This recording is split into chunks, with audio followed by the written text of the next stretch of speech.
Back in the winter of 1957, I was 40 miles from the nearest settlement in northern Minnesota, with temperatures dropping to minus 22 degrees Fahrenheit. My water supply had frozen solid 2 days prior. I had maybe 3 cups of snowmelt left, which meant I had perhaps 18 hours before severe dehydration would set in. Most trappers in my situation would attempt to break through the ice by brute force, wasting enormous amounts of energy and risking hypothermia.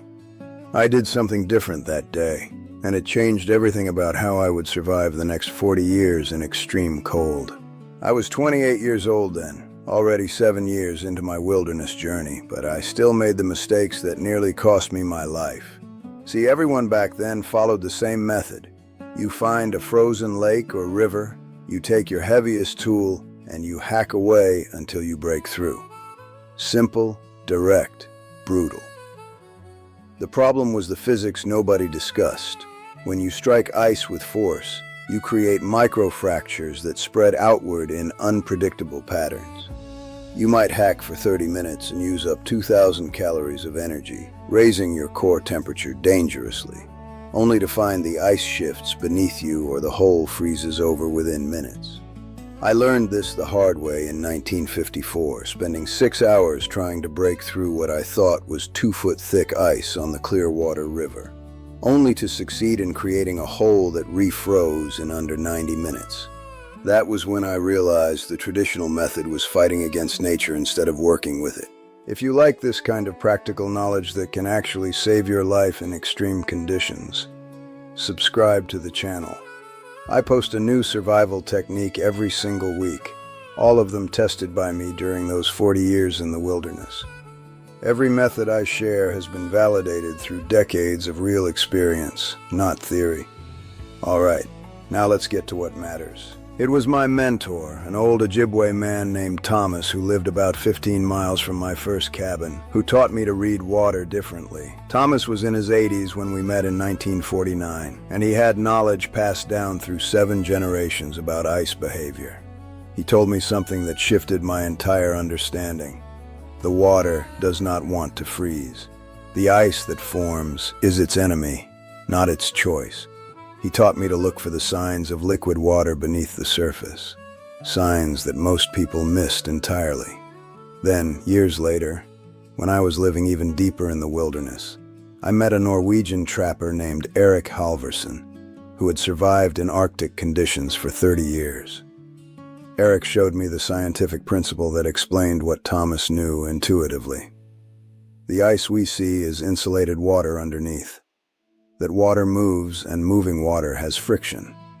That friction generates heat. In most cases, if you go down 48 inches beneath the surface ice, the water below remains liquid year-round, even at minus 30 degrees Fahrenheit, because of the geothermal heat rising from beneath the earth and the pressure of the ice itself preventing complete freezing. I remember Erik explaining it to me over tea in his cabin. The ice is like a blanket. The blanket keeps the water warm. I asked him, "So why do people break through at the surface?"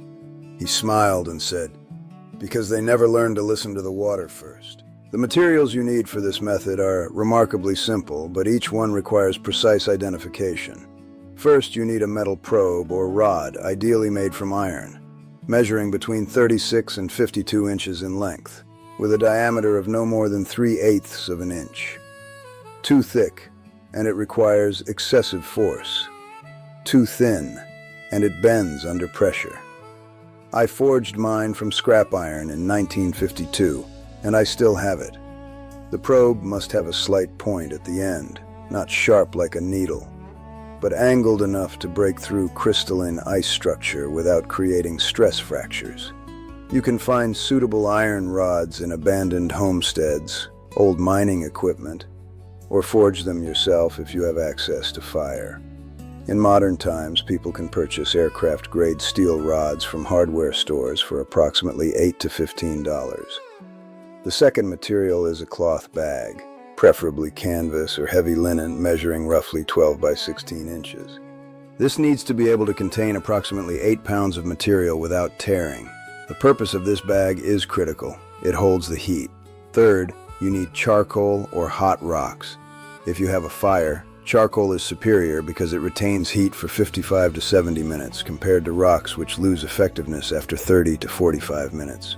You create the charcoal by burning wood down to pure carbon, then carefully transferring it into your cloth bag.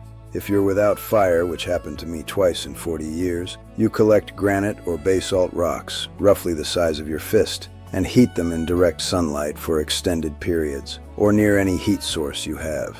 The rocks must be tested first by submerging a small one in water to ensure it doesn't contain moisture pockets that could cause explosive shattering when heated. Fourth, you need rope or cord, at least 50 feet in length, made from natural fibers like hemp or paracord. This becomes your retrieval system. The first major change from the traditional method was understanding that you never strike the ice directly. Instead, you create a controlled melt. You place your heated bag directly on the ice surface at the location you've chosen, allowing the radiant heat to begin warming the ice from above. This process takes approximately 12 to 18 minutes for a proper melt-through. The ice gradually softens rather than fractures. You're working with thermodynamic principles. The bag radiates heat at a consistent temperature of approximately 160 to 180 degrees Fahrenheit. The ice, being much colder, absorbs this heat gradually. Each degree of warming spreads downward into the ice matrix. The key is patience. I've watched men waste their strength and heat by rushing this step, trying to punch through after only 5 minutes. You'll fail every time. I've watched them succeed when they waited the full 18 minutes. The heat needs to travel down approximately 6 to 10 inches before you have any chance of penetration. The second major change involved using a secondary heat source immediately beneath the first. Once your initial bag has warmed the surface ice for 12 minutes, you add a second heated bag directly below it, held by your probe rod so it rests approximately 3 to 4 inches below the surface. This creates a thermal gradient, with heat approaching from both above and below. At this point, you begin a gentle, rhythmic tapping with your probe rod against the surface. Not striking, tapping. The pressure and the heat work together. This phase takes another 14 to 22 minutes. You're not fighting the ice. You're inviting it to transition from solid to liquid. I tested this specific method on the Basswood River in January 1961. With outside air temperatures at minus 17 degrees. I succeeded in creating a usable hole in 39 minutes total. Using the old force-breaking method on the same stretch of river 3 days later with identical conditions, I required 93 minutes and exhausted myself dangerously. The third major change was introducing water itself into the equation. Once you've penetrated the surface layer through the heating process, you need to prevent immediate refreezing. This is where most people fail. They get through the ice, grab some water, and by the time they've filled half a container, the hole has partially sealed. I learned to have a third bag, pre-prepared with warm water that I've kept insulated throughout the process. The moment I break through, I immediately pour approximately 2 to 3 quarts of warm water into the hole. This does 3 things simultaneously. It prevents the hole from freezing closed because you're adding liquid water at a temperature higher than freezing. It deepens the hole by 1 to 2 inches on the first pour. It creates a seal of liquid water around your collection mechanism. I discovered this through observation and experiment. In the winter of 1956, I watched Thomas collect water using what seemed like an inefficient method. He would melt snow, warm it in a container over the fire, and maintain a thermos of warm water while working. I thought he was wasting effort. I was completely wrong. By maintaining warm water throughout the process, he never lost a hole to refreezing. By contrast, I was losing 40% of my holes to refreezing because I wasn't accounting for this element. The fourth element addressed the actual collection and storage mechanism. You cannot use metal containers directly on the ice because metal conducts cold at an extraordinary rate. A metal cup placed on ice at minus 20 degrees will freeze the water inside almost instantly. I learned this in 1950 through a near disaster where I lost 4 quarts of collected water in under 2 minutes because I was using a tin canteen. Instead, you use wooden or ceramic containers, specifically those with at least 1/2-inch thick walls. The insulation of the material is essential. I preferred wooden bowls that I crafted myself, reinforced with birch bark on the exterior to provide additional insulation. The water must be transferred to these containers immediately upon collection, and then kept moving. Stagnant water in a cold environment will freeze even in insulated containers. You need to keep the water agitated slightly or transfer it to secondary storage within 5 to 7 minutes of collection. The thermal mass of the water itself, if kept in motion, will maintain a temperature just above freezing because of the geothermal gradient working upward from the deep water beneath. The fifth element involved creating a complete thermal protection system for your collection operation. This meant positioning your body and your materials to create a wind block, maintaining the 3 heat sources I mentioned, and understanding the precise timing of each step. In practice, you begin your process approximately 45 to 50 minutes before you need the water. You place your first heated bag on the ice at your chosen location.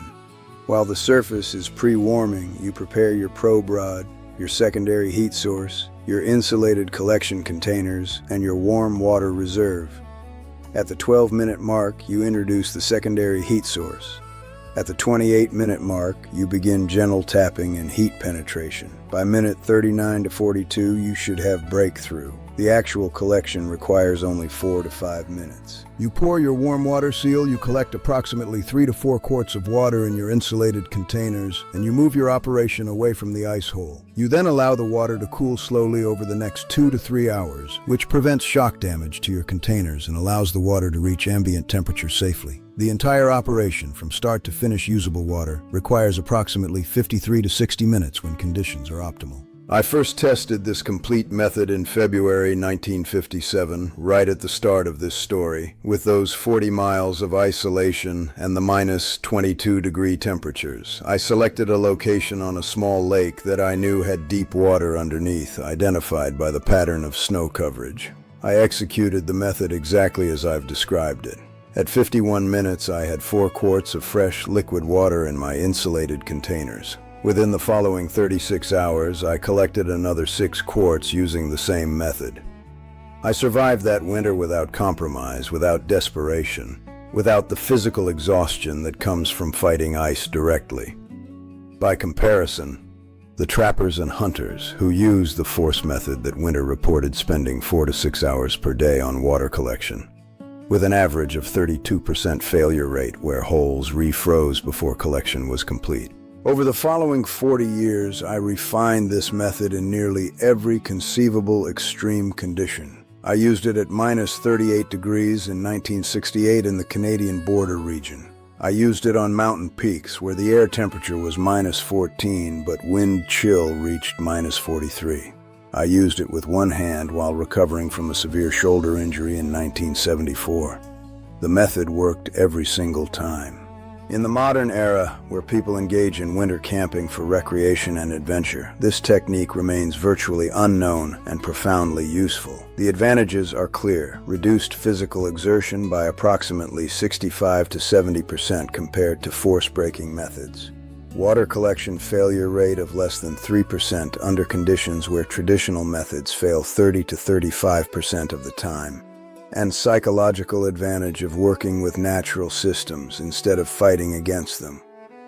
I've encountered perhaps 12 to 15 winter camping YouTube channels in recent years, and not one of them teaches this fundamental technique.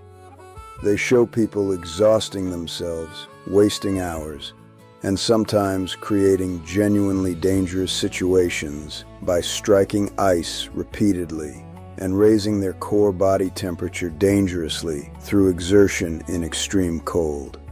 The knowledge I'm sharing with you is not complicated. It's simply different from what most people have been taught. Look, I spent 40 years learning these techniques the hardest way possible, alone in the cold, making mistakes that almost cost me my life more times than I can count. My goal with this channel is to give you all that knowledge without you having to go through what I went through. If you want to learn more techniques like this, things that really work when you need them most, subscribe to the channel and hit the bell. Leave a like if this video was useful, and tell me in the comments.